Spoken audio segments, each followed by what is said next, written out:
What I like to do at this point is kind of move ahead, now that we've kind of talked about the overall stuff, and take a closer look at what we did throughout the song. So the first thing we should talk about here is the vocal. So that is, we're going to go up here, we're going to play the vocal a little bit, and I'm going to show you the track settings. We'll solo it up a little as well. So here's the vocal with the mix.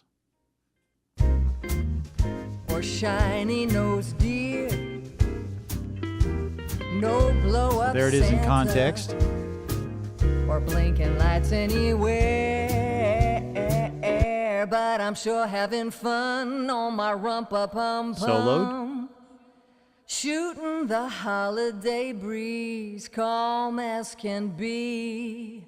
Merry Christmas to me. So that's the vocal. And let's bring in the channel settings so we can see exactly what we did on the lead vocal here. Let me make sure I bring up the right channel. So we've got a bunch of stuff on the lead vocal here. The first thing is we used a lot of that main reverb. This is an awful lot of reverb send over here to the megaverb, but that happened to work really well for the style and for this particular vocal. And we also had just a little smidge of that mono delay as well put in there.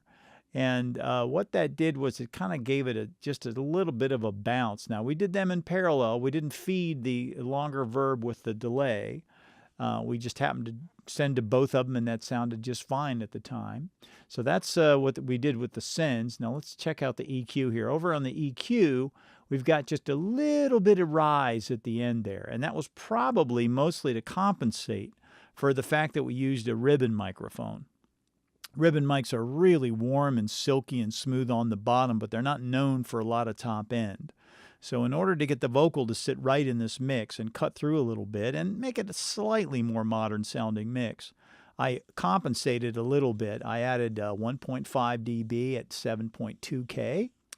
And then I added another a little bit at 3.5, which was a shelf. On top of that, and that gave us a little air up top right there. So that's what we did with the EQ, not a lot. We let the microphone and a great vocalist do most of the work for us there. Now there's a couple other things we've got. Actually, we might have a little bit more EQ coming here in the voice strip. We'll see in a moment. But the next thing we did was we actually used a Fairchild compressor, which is one of my all-time favorites. This happens to be the Universal Audio UAD version of it, but there are lots of them out there. This is based on the original Fairchild 670, which was a very heavily used compressor back in the 60s on a lot of classic records. And it's got kind of a dirty sound to it. It doesn't have a whole lot of controls. One of the nice things I like about UAD plugins is they sort of emulate the look and the feel, if you will, of the originals. And so this is what a 670 would look like in the real world, right down to the little bit of scruff on the finish there. But as we play the vocal, I'll show you how it's responding to the vocal itself. No hustle, so there's the compression over here on the left. No worries, no troubles. I'm doing things differently this time around. Now I'll turn it off. Spread some good cheer, and it's kind of took the life out of it, didn't it? Right here. And now gonna play some more Nat King Cole and kick back. So that's the Fairchild compressor there. Now the two main controls in the Fairchild are the input gain, which raises the amount of signal level coming into the compressor, and the threshold, which lowers the threshold at which compression happens. So raising the input or lowering the threshold will basically give you more compression. And we've also got a little control over here that's called the time constraint on this thing, which is really the attack, possibly the release. I'm trying to remember the design of this thing. But it's set fairly quick here at 2 out of 6. So that's the control we got over the vocal with the compressor. And you could tell when I turned it off, it really changed the character of the voice significantly. It didn't just go down in volume. It actually changed the feel a lot. I'll play a little bit more of it again here. You can hear the difference especially in that sort of dirty grit that it adds to the vocal. Actually, we'll start with it off this time and then add it after the vocal sings a little bit.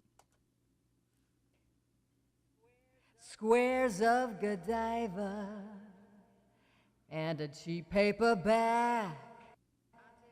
I'm taking time for myself instead of everyone else.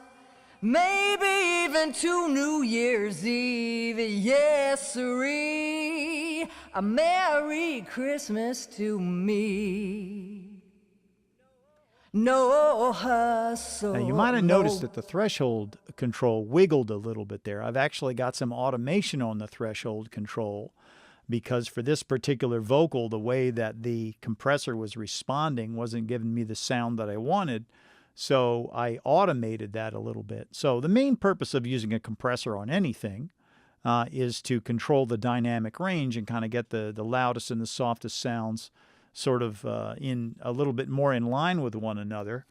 So you don't necessarily have to do a lot of fader writing on the vocal and what have you. But the second reason that you use a particular compressor is for the sound. And every compressor sounds very different. So the Fairchild on this one was very appropriate, again, to the genre, the period piece that we're doing, but also kind of gave me the sound I wanted. But I still needed to do a little tweaking to get it to do what I wanted in the mix. So let me peel this other stuff away momentarily. And you can see right here where I've got 2 lines of automation going.